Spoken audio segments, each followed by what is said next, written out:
I'm going to read an excerpt from my new crime novel, Death in Spigswood by Linda Grushey. Chapter 1, from Meg Rush's diary. Monday.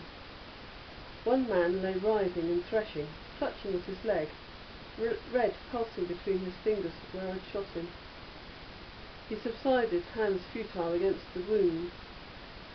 The other man glared in furious anger from the ruins of his face, the face I'd ruined. His breath bubbled wetly through the blood. One move from him and I'd have shot him too. I backed away 10 yards, 20, desperate to turn and run.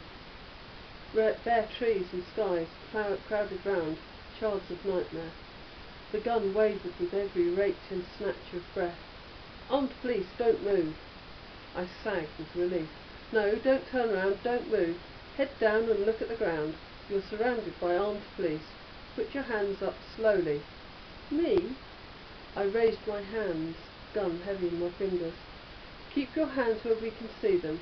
Get down on your knees. Down on your knees!" My legs folded. "Keep looking down." The path was stony. A dank chill crept up my thighs. I focused on a round pebble, thoughts like mush. "Put your left hand on your head. Now put the gun down in front of you and put your right hand on your head." I slipped the safety catch on and put the gun down. It was tacky, sticking to my fingers. "Don't shoot me. Please don't shoot," I whimpered. "Keep your head down. Don't look up. Now stay on your knees and move back from the gun. Look down." Eyes down. The forest path grated on my shins as I moved, awkward, the stones finding the welts where the men had whipped me. "That's far enough. Don't turn round. Keep looking down." A thump in the back. I thought they'd shot me. They pushed me face down onto the soil. Weight pressing down, a sharp fungal whiff hit my nose. Head squashed sideways against the ground. I heard them panting over me. I caught a blur of stab vest in the corner of my eye.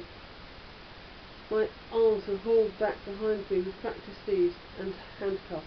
"You're under arrest on suspicion of grievous bodily harm," came the voice, and added the caution. Just like on TV. You do not have to say anything. "Leave her, sort them. Shit, look at the blood." "No," I said, "no, you've got it all wrong. Why am I under arrest?" But they ignored me as I lay there whimpering. I could feel the earth shuddering with every heartbeat. Body heat seeped away with the adrenaline. I looked uphill at the men and coppers. 2 coppers.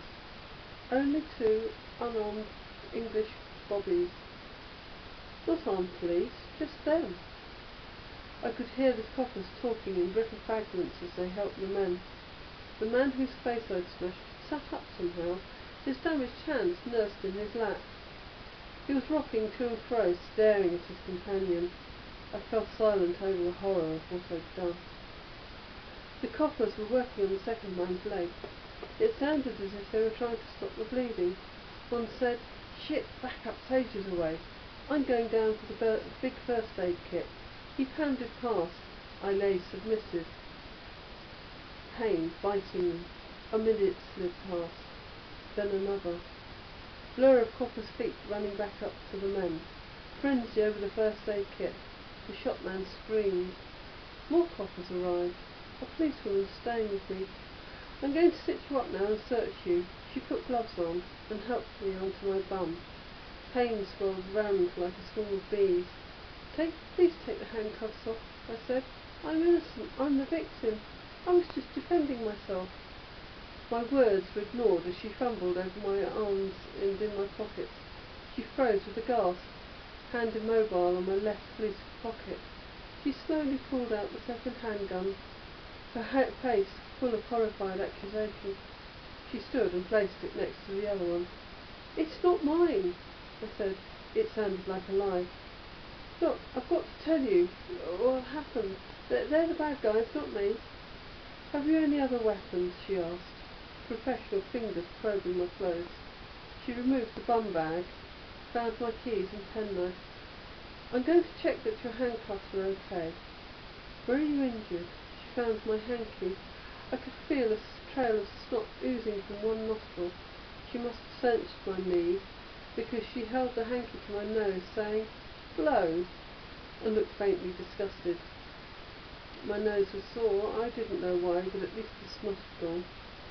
She took her pocket book out. I watched her writing. "I bet I get teased for that," she said, with a faint smile. She was tall, dark-haired, with kind eyes. She seemed very young. I warmed to her. "What's your name?" she asked. "Meg Rusher." "Date of birth?" I told her. She turned aside and spoke into her radio, asking for a PNC check or something. It was all numbers and jargon to me. A couple more coppers arrived, going up to the injured men, giving me a neutral glance as they passed. "Have you been stabbed or shot? I mean, are you injured like that?" "He missed. He attacked me. I had to shoot. Can't you take the handcuffs off? They hurt." "I'm sorry," said the policewoman. "The cuffs should be comfortable enough now, so long as you don't struggle. You do understand that you're under arrest and that you do understand that you're under caution, don't you?" "But why? I had to do it. Let me go." "Now look, did you understand the caution? I will repeat it for you. You are under arrest. You do not have to say anything, but it may harm your defence if you do not mention or question something which you later rely on in court. Anything you do say may be given in evidence. You're under arrest on suspicion of shooting and assault." "I can explain. They're the criminals. They attacked me first. You've got to listen. I was just out for a walk. I was just walking down that path." I indicated up the slope with my head. "And those two men came down the bend down there." I nodded downhill. "They were whipping this other man." "Shit! I should have told her straight away. But they knew about the victim from my phone call, didn't they? He's really badly hurt. He's down the path near the bend, the way you lot came up. Didn't you see him? You've got to help him." She shouted up the slope to the coppers round the injured men. Two came down towards us, so I told them. "He was just on that flat bit by the bend, but I hid so he could have gone anywhere. He was badly hurt, covered in blood. They whipped him to his knees and he was crawling along. It was horrible. You've got to find him." Available now on Kindle.